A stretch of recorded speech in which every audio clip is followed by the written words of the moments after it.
Well, hey folks, Real Honesty with John Ritland is my review of the Mauro Ranallo Showtime Sports documentary, Bipolar Rock and Roller. I cried during this, I'm not going to lie. It was tough to see somebody suffer from bipolar affective disorder. Somebody that I respect greatly, and he's spoken about it for a number of years, so I don't want to make it seem like I wasn't aware of it.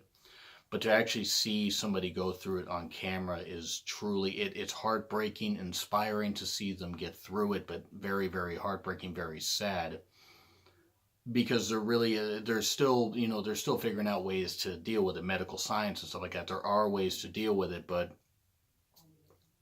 it's a constant battle. It really, really is. I'm not going to compare my own issues with depression and manic moods, manic depression, to what Mauro's going through or what anybody else is going through, but I can say that I sympathized, and some of this shit hit home. I've had plenty of highs and lows where I'm just like in a great goddamn mood, and when that light comes on, like when I do shows here, when I do shows with the Durbinator, in particular when I do shows with Chris, it will hide anything I'm going through, or it will make me not forget about it, but it will put it, because it's like, oh, the red light comes on and suddenly you can be you, or you can forget about any of the things that you're going through or the stuff that you're going through. It gives you a high where you're able to get through so many things. And but then that the red light comes off and everything goes back to reality, and not oops there goes gravity. But watching this made me reflect on a lot of things that I've gone through myself. And I think he said at one point, I believe the exact quote, I'm a fucking prisoner in my own fucking mind. And I can identify with that to a degree. I'm not saying at all that I deal with what he deals with. There's varied levels of mental illness. Varied levels. It's something that's going to have to be studied for 100+ years, maybe more. In my lifetime, they're not going to have cures for this kind of stuff. Treatments, yes, but not cures. The human brain's a complex thing, and it's something where, like, all the brain chemicals and all that stuff, it's going to be, like you said, years, decades, hundreds of years, couple centuries maybe, before stuff is really advanced enough to fully deal with all this. But it's also inspiring to see, despite all the lows, the incredible highs that he's had and how he continues to live his dream. So I'm going to do my best to get through this review decently. I encourage all you guys to watch this. I made sure to add Showtime back to my cable package to watch. I thought it was already on there, but it wasn't. I made sure to do that so it was part of so I could experience this and watch it and review it, because I just wanted to share my experiences watching it. It was sad, and I'm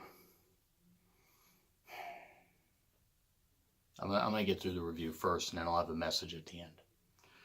But it was old school footage of Mauro's great opening sequence of video clips. Frank Shamrock, executive producer. You can tell that they're friends. Early life with his family, growing up in Mountain Lehman, BC, or Lehman. He knew from an early age that he had a great gift for announcing. You could tell. And you could tell seeing the early footage of him wrestling, managing, and announcing for All Star Wrestling, a small Canadian promotion in 1986. The gift that he had. Such a live wire, the amount of great thing, and that 80s mullet, sweet Jesus, that 80s mullet, that was great. I'm not knocking, I'm just saying it's like so great to see, like, just like somebody could actually rock a mullet pretty damn well. So I'll give Mauro full credit for that. He'll never be able to watch this. Man's got a hell of a busy life, and he's got his own health to take care of. But I've been a fan of Mauro for years and years and years, pretty much since the days of Stampede Wrestling and Top Ranked Wrestling. So from about 99, but especially I remember Top Ranked Wrestling, a small Canadian wrestling promotion taking place in like rec centers and high school gymnasiums. And I believe the tagline was, "Where old school is cool." And it was on a local television station. I'm only 75 miles from the Canadian border. That's why I was able to get it. And it was great stuff. Because even, I recognize a few of the guys that they had. I can't recall the names right now, but Mauro's voice grabbed me from that point, and I've been a fan for years. So no, I wasn't able to see him like very, very early on in his career, but from about the age of 18 for me till now, I've been a fan of his whenever I've been able to see his work, whether it's been in wrestling or MMA, boxing, kickboxing. The man just has a gift. He has an incredible gift. He is this generation's JR, except he might just be a little better. And that's no disrespect to JR, but just the energy and passion and knowledge that Mauro Ranallo brings, and the just aptitude for understanding it and understanding the big fight and promoting everything well. I mean, he's a great promoter while announcing, because he knows how to sell. He knows how to sell a fight. And yeah, WWE is sports entertainment, but him being the voice of NXT is tremendous. But anyway, back to the review. He lost his best friend at an early age to send him into a tailspin, so to speak. Because that's going to do it. Losing a close friend, losing a family member, losing somebody or something that affected you that badly, like losing a pet that you've had for a long time, could do it. But especially losing a family member.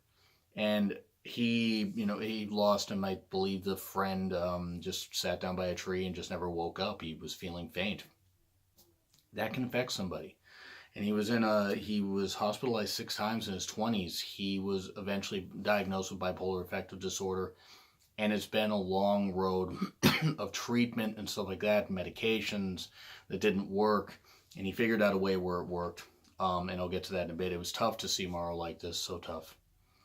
But major credit to him for putting his life out there, putting how he deals with everything as best he can, and the whole hashtag end the stigma.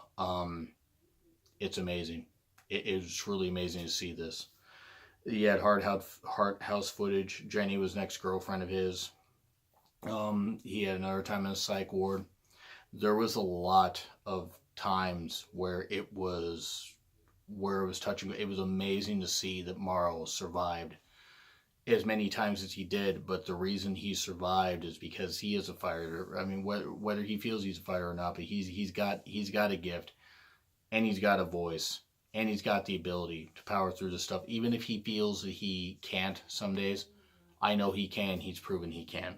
Boss Rutan helped get Mauro into calling Pride Fighting, Elite XC, and then Strike Force. I mean, I believe it was Pride Fighting originally, but Boss Rutan, I think him and Mauro did a show. They did a podcast or something like that. I've only listened to a little bit of it. Boss Rutan seems like a really nice guy. Really, really good talent too.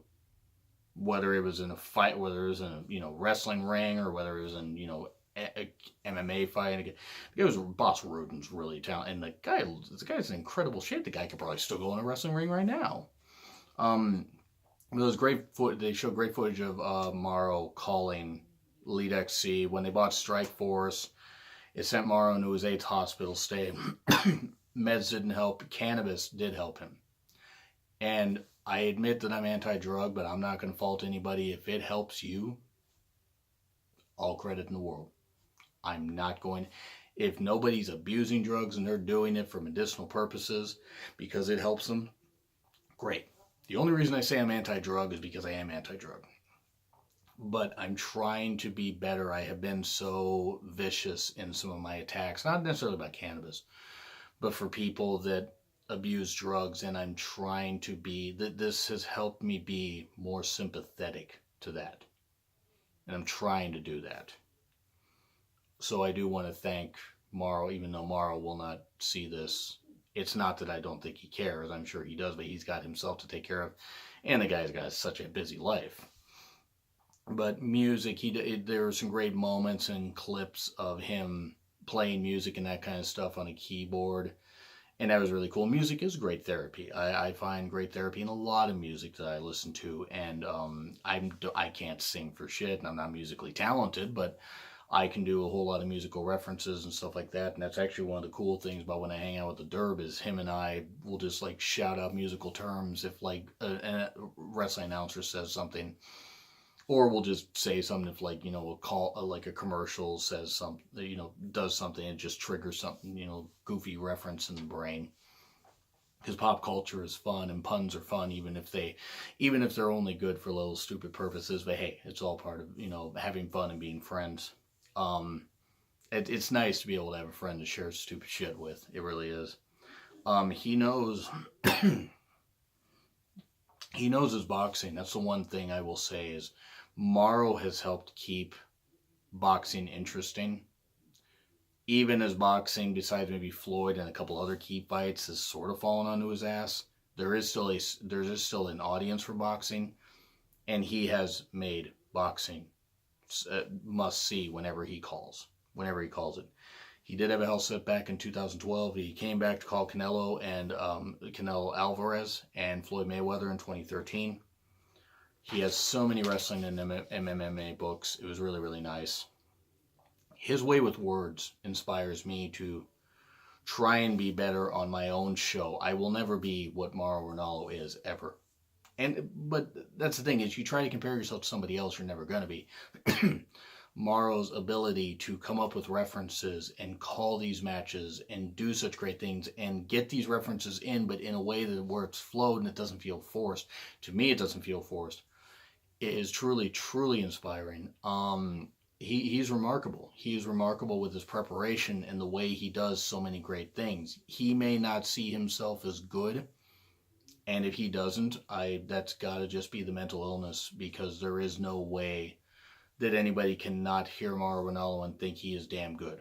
It's fine if you guys aren't fans of him, but if some of you guys aren't fans of him, but if you don't think that he doesn't know what the fuck he's talking about, he does. Only Mauro could have called Mayweather Pacquiao or Mayweather McGregor, and he did. And I admit I wasn't able to see those fights. I do not support Floyd Mayweather. He is a woman beater, convicted woman beater. I don't really care how much money he's gotten. But Mauro can make those fights seem bigger than they are, and he did.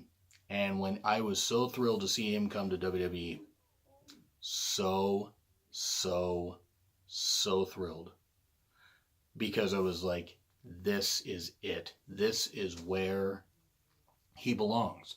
I know he's been in other wrestling companies before. I listed some of them, previously. But to see him in WWE and to think, okay, they got Mauro. They got the best. The current best announcer that there is. He then, of course, had to take a sabbatical due to having a breakdown, I believe he said, in Chicago Airport. And he was, which I believe is O'Hare Airport, he couldn't do the road schedule.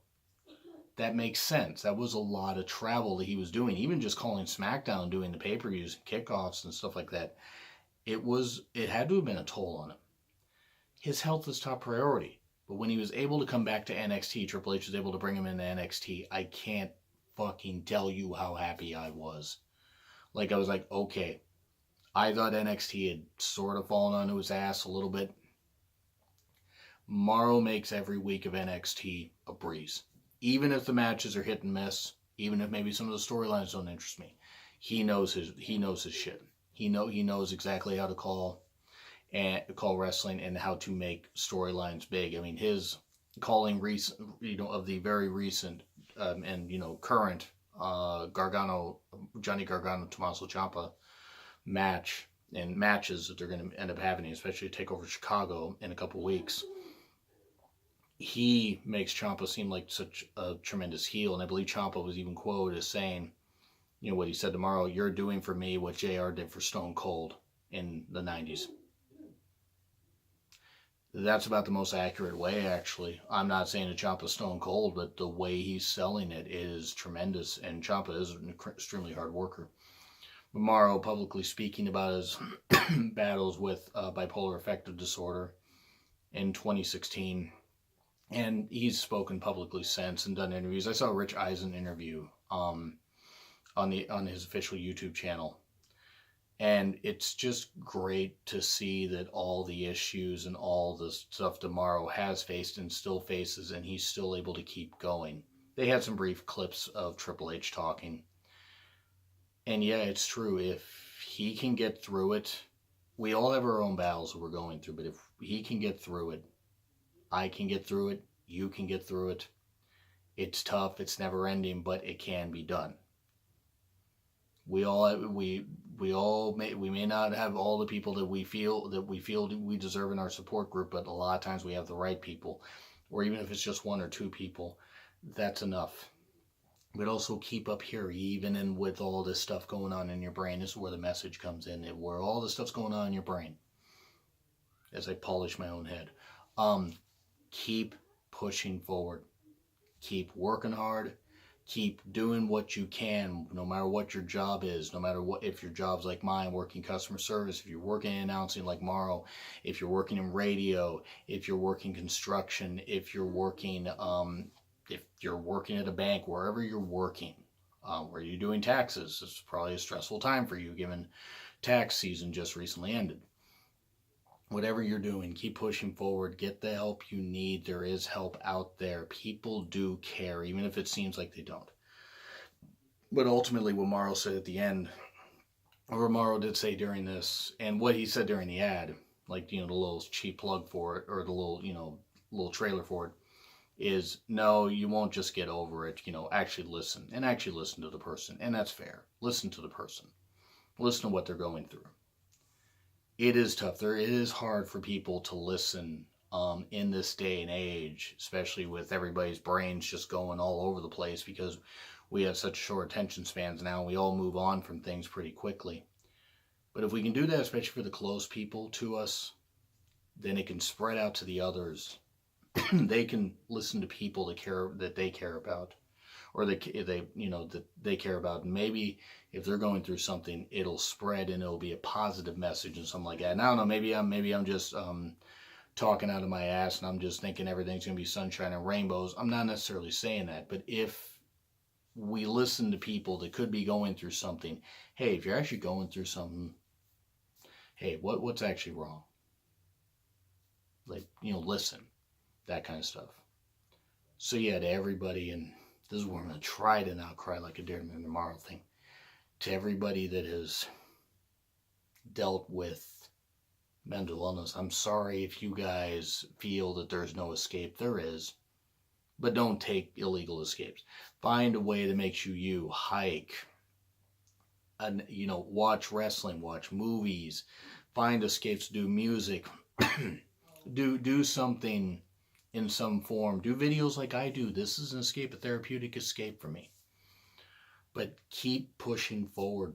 Just do not let it beat you. It's not easy, but life is worth living. Even if it doesn't seem like it, trust me, it is. Because I've had my own times where I thought of killing myself. Even recently as of like about around WrestleMania, and even shortly after WrestleMania. Even as recently as a few weeks ago. And I don't share that shit very much. I'm sharing it out here, and I think the people close to me can tell that I was going through that stuff. And if you couldn't, and you watch this and are hearing this for the first time, I'm sorry that you had to find out this way. But I just want to thank everybody. If you've followed me on Twitter, whether it's been for a little bit or since I really started coming back to Twitter in like end of 2011, and especially started, about 6 years ago is about when I really started getting active on Twitter. If you've interacted with me and you've enjoyed what I've had to say, and we've had some fun banter during wrestling or about life or whatever, thank you. If you've enjoyed my channel so far, thank you. It just really means a lot. That's just my little message at the end. This is all about the Mauro Ranallo documentary, which I encourage you guys to check out, by the way, but just a big thank you, and I'm sorry I'm not better, but I'm glad that you guys accept me for who I am, because I'm trying to accept people for who they are, and whether I feel I'm worthy of being accepted for who I am or not, hey, you guys have. And finally, a big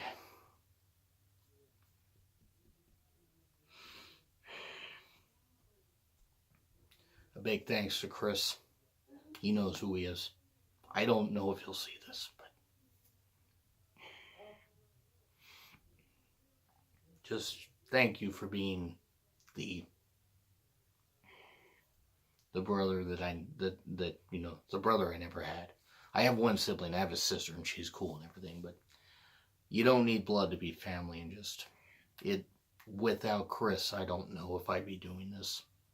I don't know. I mean, I'd still be around. Don't get me wrong, but he has been the perfect balance for any of my craziness. So just thank you. But anyway, sorry. Thank you guys. Thank you guys for watching this. I encourage you guys to check out the Mauro Ranallo documentary. It is very sad. But anyway, agree, disagree with what I said? Did you guys enjoy the documentary? Let me know in the comments. Like, share, subscribe also. It's been Real Honesty with John Rickland, my review of Bipolar Rock and Roller. I will see you soon.